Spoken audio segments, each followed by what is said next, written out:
রংপুর জেলা প্রশাসক হলরুমে বৃহস্পতিবার সাংবাদিকদের সঙ্গে পরিচিতি ও মতবিনিময় সভা অনুষ্ঠিত হয়েছে। নবনিযুক্ত জেলা প্রশাসক মোহাম্মদ এনামুল আহসান তার নিজ পরিচয় ও শিক্ষা জীবনের তথ্য তুলে ধরেন। তিনি রংপুরকে অগ্রগামী জেলা হিসেবে উল্লেখ করে কৃষি ও শিল্প উন্নয়নের পরিকল্পনা তুলে ধরেন।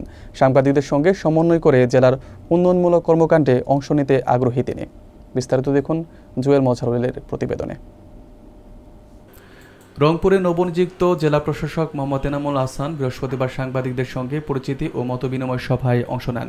তিনি ময়মনসিংহ জেলা শহরের বাসিন্দা হিসেবে নিজের শিক্ষা ও পেশাগত পরিচয় তুলে ধরেন এবং জানান তিনি ঢাকা বিশ্ববিদ্যালয় থেকে পড়াশোনা শেষ করেছেন।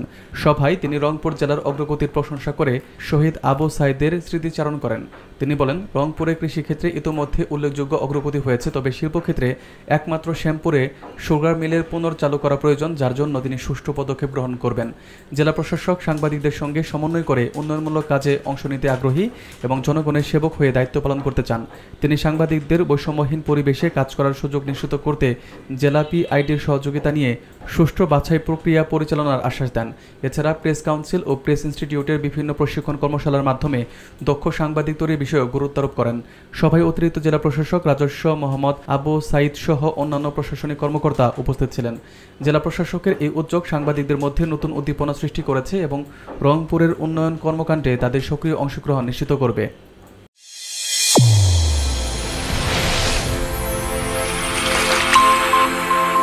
চ্যানেল A1 হৃদয়ের স্পন্দন।